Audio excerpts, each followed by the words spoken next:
I've done all of the hardest StarCraft 2 challenge runs. Deathless, no production, and pacifist each required some insane strategies to complete. But over time, there's become a problem. I've discovered a ton of absolutely game-breaking cheeses that don't fit those challenge runs. So today, I have exactly one goal. Break every Wings of Liberty mission in half with an onslaught of cheeses, gimmicks, and abuses that I've found over the years. We're gonna break triggers, we're gonna commit bank fraud, and most importantly, we're gonna deliver Kerrigan a fancy hat. Let's begin! The early parts of the campaign are very simple, and as a result, don't have a whole lot to cheese. Liberation Day has the least going on, being a single path with very little to do, until the end. Once Jim and the boys have rescued the civilians, there's supposed to be a series of triggers. First the civilians group up, and then another trigger puts them in combat with the Dominion infantry, and finally a third summons the Viking boss fight. But let me just squeeze my way up here while you guys battle it out, and the boys can easily slip around that pesky boss fight trigger, and instead finish off an undefended main objective while the Vikings awkwardly watch. Being a macro mission, the Outlaws opens things up a bit, but I'm still fairly limited on available tech. To beat the Dominion base, I build up a nice army and move out. There's only one real enemy in this mission that's actually a challenge, a well-positioned siege tank in the back of the enemy base who can be a hassle. But a few SCVs loaded into a command center dropped right on top of his head causes him to get real confused. He jumps out of siege mode and, for some reason, charges my army to his death. I have no idea why he did that second part, but I'll take it. And I guess because my command center's over here, I might as well take possession of this base for myself. 0 hour is where things start to get real spicy. I have a ton of strategies here to survive for 20 minutes against the onslaught of the Zerg, such as putting a tech lab right here. I don't know why this causes the Zerg to have a meltdown and lose their ability to attack correctly, but it totally does. With that stellar defense in place, I've managed to survive for an entire 6 minutes without dying, which is already a miracle, but I need to set up my next strategy. Oh shoot, wait a moment guys, I totally forgot I have something in the oven. I will be right back 1 second.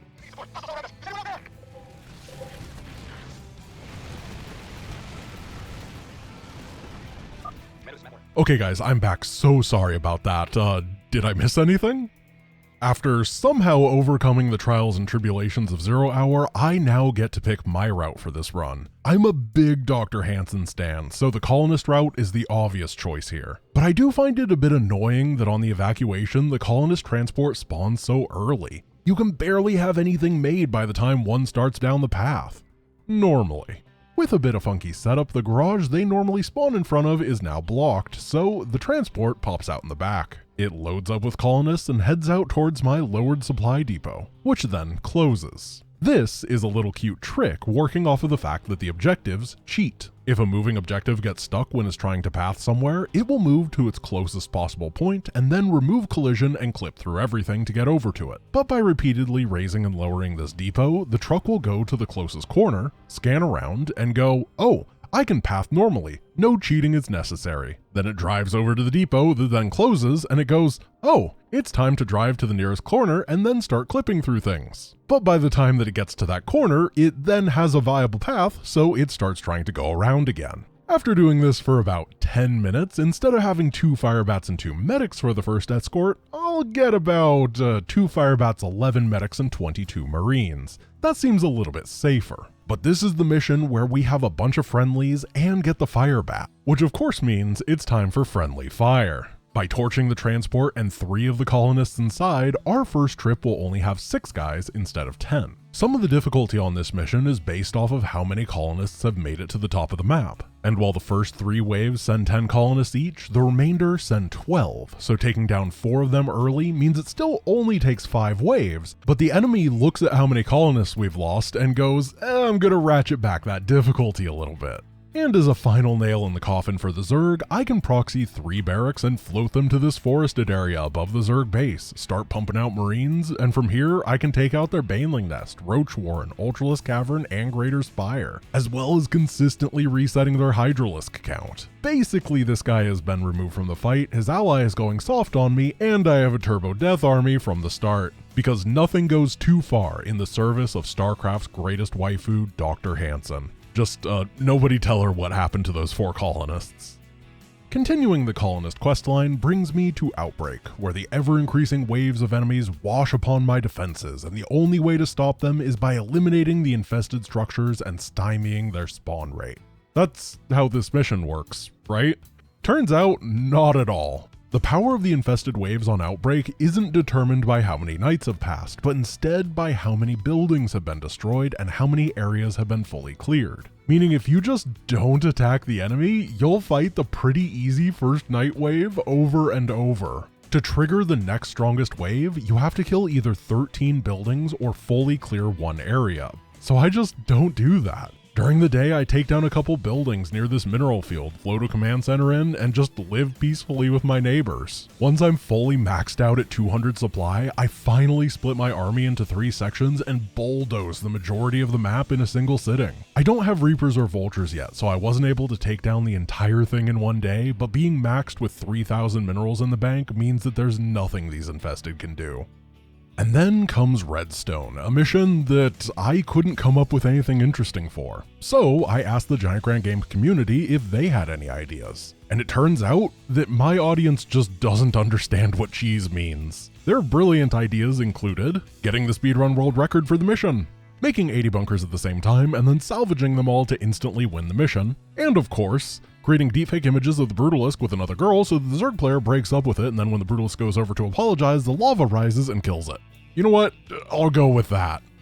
Now that we've fractured a relationship, let's grab some Terrazine on the way home. Welcome to the Jungle is not a mission we should be going to yet. We basically have no good units unlocked, 1-1 upgrades, and the enemy has everything and can get 3-2-3. It is easy to get split into pieces here because the protoss pull you in every which way. So let's force them all into one location. First off, I'm going to ignore all these silly Terrazine gas altars and focus on building up a nice army, and then close off this access path with some bunkers. Once my force starts looking pretty decent, I plop them in front of the Tal'Darim base and start spamming and canceling the collection process for this Terrazine container. If I do this as fast as I can, the Protoss has an absolute meltdown, and instead of a single group, they send basically everything they have in their giant base to stop me. But because they're super confused, it isn't really in any organized push, instead just a conga line of doom that gets vaporized. Once the enemy is out of units, I could gather 7 Terrazine at one time and be uncontested, but I thought it'd be more fun to smash through the Uber Death Fortress with my woefully bad army to show how defenseless they truly are. Next up is the final mission of the Colonist quest line. I have 150,000 credits and whoops, I forgot to spend my money because I was so excited to see my dear Dr. Hanson. So let's reload the save and unable to open saved game. Let's just hit continue here and hope. There we go. What were we doing starting the mission? Sorry, I got a bit distracted and I completely forgot to spend my 270,000 credits. So let's just exit out and oh geez, not again. Silly me starting the mission again without spending my 390,000 credits. Yeah, this mission pays out not when you complete it, but when you start making the initial choice. So let's just keep doing it a little bit. Now that we've successfully catfished Dr. Hanson and drained her trust fund of 2 million credits, we can ditch her for Celendis. And now I can afford every armory upgrade for the rest of the game, because strategically picking things is for suckers. And Hanson was probably 2-timing with that Brutalisk anyway. Now it's time to purge the Zerg infestation from the colonist world. Haven's Fall is a mission that can become completely uncontrollable really quickly. The 5 colonist towns each can be infested, sending an unending tide, pinning us at home. When you get vision of the corrupted sites, you can see a ton of Mutalisks and Broodlords that came over for the infestation. Super spooky, right? No. The infestation process is really weird here. It sends like 3 overlords to an encampment and then they all magically pop out a drone and a bunch of flyers to defend. Meaning, if you just create a perimeter of Vikings and fight off the entire 3 blimp boys, the challenge of the mission is invalidated. Then I can use the super conveniently uber upgraded Goliaths that I have to stomp through the rest of the Zerg with no problem. Now that we have a little bit of tech under our belt, it's time to go to Smash and Grab, an option that I could have taken back at mission number 4. I avoided it because clearing through the Protoss base is a real hassle. Everybody knows that Toss are OP cheesers, so it's time to do the most fair and honorable play that a Terran can do when facing off against these villainous aliens. I lift my command center, take a nice float over to the bonus objectives, and then slam this bad boy down right in the Stone Zealot arena. That's right, it's time for the Euthermal Special. There's a trigger that causes these two stalkers to always know if you're in the arena, but good luck against a planetary. The Stone Zealot boss fight is fierce, taking an entire 2 SCVs to out-repair them, but somehow we managed to make it out victorious. Now nothing says cheese like cloaked units, so next up we're gonna grab some fair and balanced ghosts. Ghost of a Chance is a mission that's split into 3 equally as challenging sections. On part 1, I mind control a Raven, use it to bait out a battlecruiser, mind control that, and kill the objective. On part 2, I mind control a Raven, and send it with the Raven the game gives me to kill the objective with auto turrets. And in part 3, I walk my starting Banshees to the end and kill the objective. Incredible stuff. The bonus objective does give me 10,000 credits per enemy Spectre killed, but thanks to my recent divorce, the finances are doing quite well. Next up is the Dig, another mission where we have to fight those cheesy, gimmicky protoss. But don't worry, I have another solid macro plan. After clearing a path to the laser drill, I start making some infantry and building my wall. Now the only major threats are the big waves of flying enemies, but there's a trick for them too. The enemy factions in StarCraft 2 are generally not just one opposing player, but instead a bunch of them. Most of the time, each individual base is a separate AI, and often big events are controlled by their own separate players as well. This is true for the big airwaves. Each enemy base has a few pylons in a cluster that are owned by a completely different Protoss player. This is where all the flyers warp in from, so if you float a building over to them and snipe them, then the flyers just won't spawn. This flyer player doesn't have any probes or a nexus, so they can't remake them. I didn't manage to get all the pylons before the first flyer wave, so an entire 2 warp prisms attacked me, but I'm pretty happy with the results. It's even easier if you have an orbital command where you can just scan and blast them. I then used my wall and a couple of planetaries to secure my position because this time I actually do have something in the oven. It was roasted sweet potato with a honey garlic glaze. Yes, it was absolutely delicious, and yes, you should be jealous. A fun fact about this mission while we wait is that on Nightmare difficulty, the Protoss send Tal'Darim Bloodhunter Dark Templar to attack, disabling your detectors while being cloaked themselves. Isn't it crazy how cheesy the Protoss are? I can't imagine how much of a degenerate you would have to be to abuse a lack of detection on this mission to beat the opponent with permanently cloaked units. Absolutely disgusting. With the dig now done, we can jump into the Protoss missions and get a ton of research that we're gonna need later. Whispers of Doom is first. This mission takes forever and is just blinking around, so let's skip this section. And this Baneling section is a complete pain. And nobody wants to run Zeratul all the way back from this bonus objective, so we can just teleport him over here with the cutscene, and honestly, the final fight here with High Templar Karax is pretty lame, so... Zeratul, can you destroy the airborne Zerg? Nope, later loser. As you can see, Blink is absolutely busted, but that's unfortunately the last time our units will be able to use it to break the game. Next up is a Sinister Turn. The mission is all about the constant attacks by the hybrid Mar who grows in power each time he returns. And unfortunately, on this mission, there's no way to abuse Blink. So anyway, Mar is now in jail, and the mission is super easy. I thought it was going to be one of those, the Protoss only rarely attack, so I need minor defense as I breeze through, but in reality, it looks like all of the attack waves are based on Mar too, literally shutting everything on the mission down when he's in timeout. So at my leisure, I grab the bonus objectives for research, hop some stalkers through the enemy base, and blast the objectives. And watch Mar's size in the cutscene. The game even gets confused and makes him huge at the end. Incredible. And then Echoes of the Future is next. And done. Seriously, I wanted to cheese this mission, but Zeratul's hypermobility breaks it in half already. Just by blinking around, you can finish this mission on Brutal with both bonus objectives in under 4 minutes. There's no time to cheese anything, so I guess we'll move on. And the final Protoss mission is In Utter Darkness, where we can actually do a pretty fancy trick. The objective is to die after getting 2,500 kills, which takes almost exactly 30 minutes. The enemies here come in 2 forms, attack waves that spawn actual combat forces, and Nidus Worms that spawn broodlings that don't count as kills. With one exception. For some reason, around the 16-minute mark, if you have a building at the Gold Mineral expansion and you've mined from it, but also haven't finished mining out the minerals yet, a Nidus Worm will spawn that constantly unloads real Zerglings that count as kills. So I set that up, sacrifice the base, and then plant 3 Dark Templar on hold position to farm the sector's hottest new renewable resource. Each of these DTs gets hundreds of kills, and instead of waiting for 30 minutes, I'm here awkwardly destroying my own stuff before the bonus objective has even finished. Artanis is going to be super confused when he finally gets here.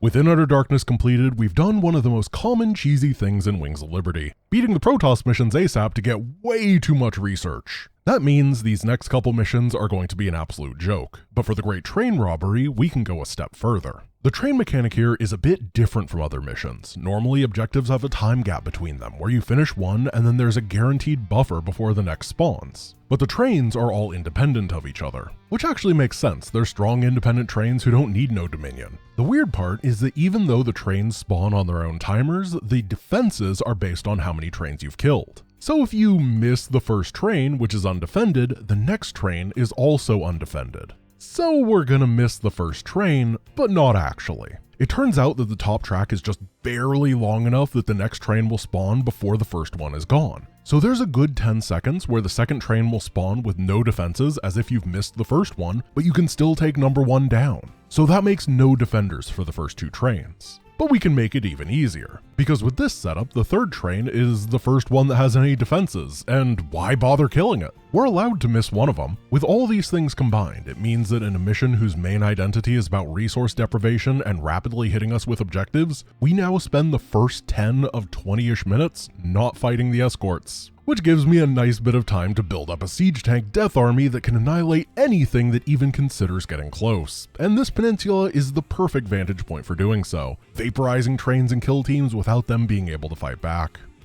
Are you tired of losing to Zerg rushes? Does the thought of endless creep tumors and bailing busts send shivers down your spine? Do you want to be able to take your time and enjoy the mission? Well, fret no more. Introducing the revolutionary new product from the makers of Alarak in a box and Artanis in a box, Kerrigan in a box. That's right, you can now contain the Queen of Blades herself. This swarm is helpless without her psionic command. All you have to do is put Kerrigan inside the box until the conveniently included timer strikes 0, and then that Queen Bee of the universe will be converted into a princess of pacifism. Now you can take your time and finish off all the objectives without the worry of being vaporized by her razor swarm. Batteries not included. Safety from Zerg infestation not guaranteed. Kerrigan in a box is not responsible for collateral damage from razor swarms, poor micro, or picking science vessels instead of point defense drones. Call now.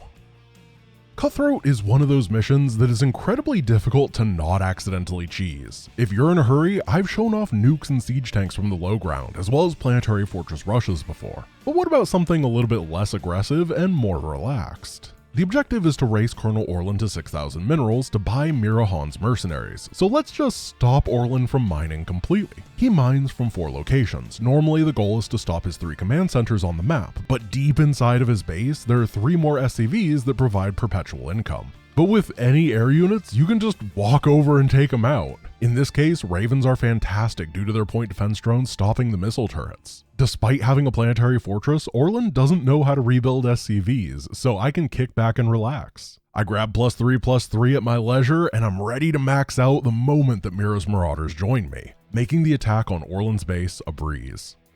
With Cutthroat down, we can cruise through the Odin quest line with a classic cheese. As I explained in my video about StarCraft bugs, there are 4 states of matter in the universe: solids, liquids, gases, and siege tanks. AI-piloted objectives like the Odin love to clip through stuff if they get stuck, and they will phase through almost anything, unless it's a tank and siege mode. Trapping Tychus' Odin changes Engine of Destruction significantly. Because the enemies are big defensive bases, they're uniquely vulnerable to applied nuclear physics. And 3 of the 4 bases will never rebuild any detection, making ghosts run rampant. Once the ground is sufficiently irradiated, I let the Odin free, not because I actually need his help, but because I'd feel bad if I didn't let Tychus have a bit of fun. You can also use the siege tank block on the evacuation, and I'm really excited to see all the YouTube comments of people who didn't make it this far in the video that are telling me exactly that.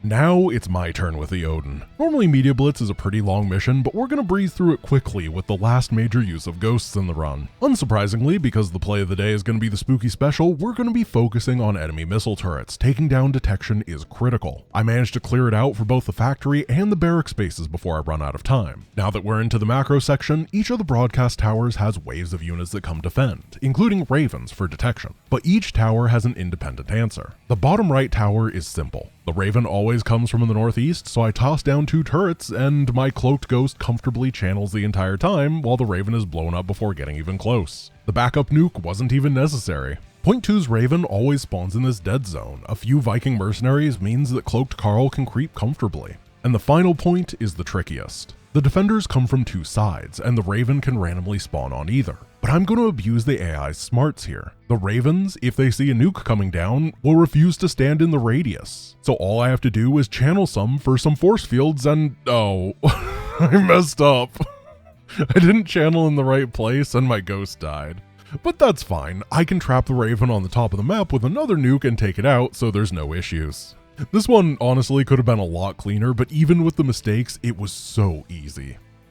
Next up is a secret mission where, oh no, I accidentally used the Ares Warbot to help clear out the garage of defenders. How will I ever defeat the Brutalisk bonus objective now? It turns out that the Brutalisk isn't actually very happy about being tossed into Brutalisk jail and will mercilessly tear through the Dominion force if you lead him to him. Kiting him up here will finish off all of the section's defenders with only a few hit points left. But oh no, now we have to deal with the big bad scary hybrid chase sequence.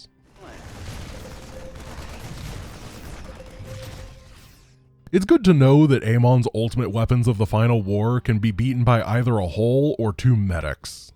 So here we are, Supernova. I came into this run with one primary goal. I wanted to kill the firewall. After talking with some of my modmaker friends, I learned that the firewall that consumes the map on Supernova is actually a unit. It's an invulnerable, invisible unit that flies across the top of the map with a particle effect that makes all the fire. But it only has 1 HP. And as soon as I heard that, I knew that I had to find something that could take it down. For perspective, if you replace the firewall model with a Marine, this is what it looks like. I tried everything to kill it. Seeker missile splash, Thor siege guns, nukes, and more, but it turns out that even if you know how it works, nothing in the Terran arsenal here can deal damage to invulnerable targets. Which sounds obvious, of course I can't destroy invulnerable targets, but there are some examples in StarCraft that actually can. Belly of the Beast Tychus does AoE damage with his chain gun that can destroy invulnerable units. The Odin Splash also can. But my favorite is the Mothership's Vortex, which doesn't quite manage to fully consume the firewall, but it looks pretty darn cool while trying. But unfortunately, none of those tools are available on this mission, so instead, I just have to show them to you in the editor.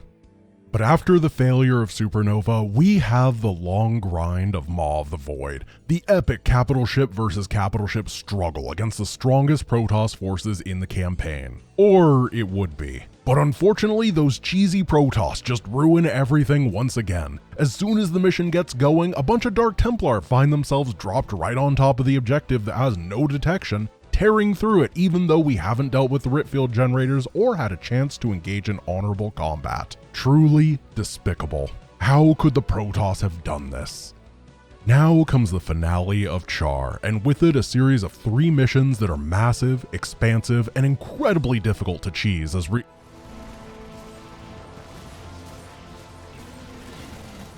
Okay, Gates of Hell might be an exception, but Shatter the Sky is where the difficulty really ramps up. The Leviathan boss fight spawns after the second of 4 coolant towers is destroyed, and yeah, so any second. Any second. There it goes. oh, well, at least All In will be hard, right? Also, we're doing All In Air, but I didn't have anything to show on Belly of the Beast because it's a bunch of straight lines, so sorry about that.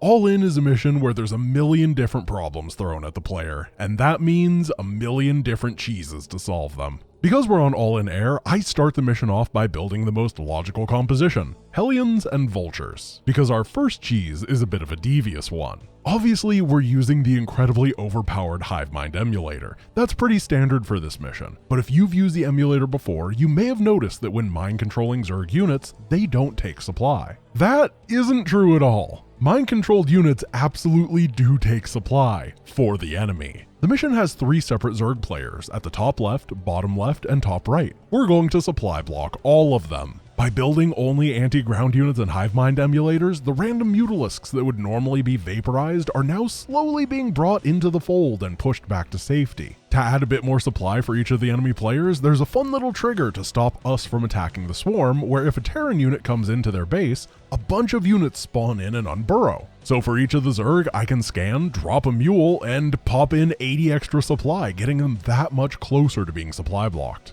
Now throughout the mission, as long as I keep stealing blue units, they all end up supply blocked and no longer build attacks. About half of the attacks in All In are spawned in, but that means that we're reducing the hardest mission down to half the attack frequency. Next up is Kerrigan, the Queen of Blades herself, and unfortunately there's no data center for her to stare at for all eternity. So instead I give her a hat. Now with a fancy style of her own, Kerrigan is pacified and no longer wishes to do battle. I pull her over to a corner so random berserk don't find her, and Kerrigan now lives at peace. Yes, this is real, I'm being serious. You can just put a command center over Kerrigan's head and she gives up. Her ranged anti-air attack has a minimum range for cinematic purposes, and normally any flyers above her get hit by her spells, but neither of them can target command centers, and she doesn't have an AI setup to tell her to back up and fight from a range. She just sits there being confused immensely at the prospect of flying buildings. As long as this Kerrigan lives, no others will spawn, which means the only remaining threat is the Leviathan. The way the Leviathan works is he spawns in the top left of the map, walks to the center, and then gets the ability to spawn massive waves of Broodlords and Mutalisks until killed. But what if he never found his way to the middle? I grab a squad of infantry to bait the Leviathan over to a corner as he spawns. He fights for a bit, cleans up my forces, and then stares at Janet and Margaret the medic. Because he's supposed to be a long-range spawner, the Leviathan is built to stop way before he can actually attack people. He wants you to come to him. Normally, he'd be spawning masses of flyers to kill these lovely ladies, but that skill's never been activated because he never made it to the center, which makes me invincible. Kerrigan is stuck in a corner, all 3 enemy players are supply blocked, and only spawned-in waves are attacking me. The Leviathan is being socially anxious in a corner and can't talk to the medics, and I have 30 trillion mind-controlled Zerg, making me immune to everything. All in, the hardest and most epic mission in StarCraft, reduced to an absolute joke. Get wrecked, Kerrigan. Easy peasy. But you do look good in the hat.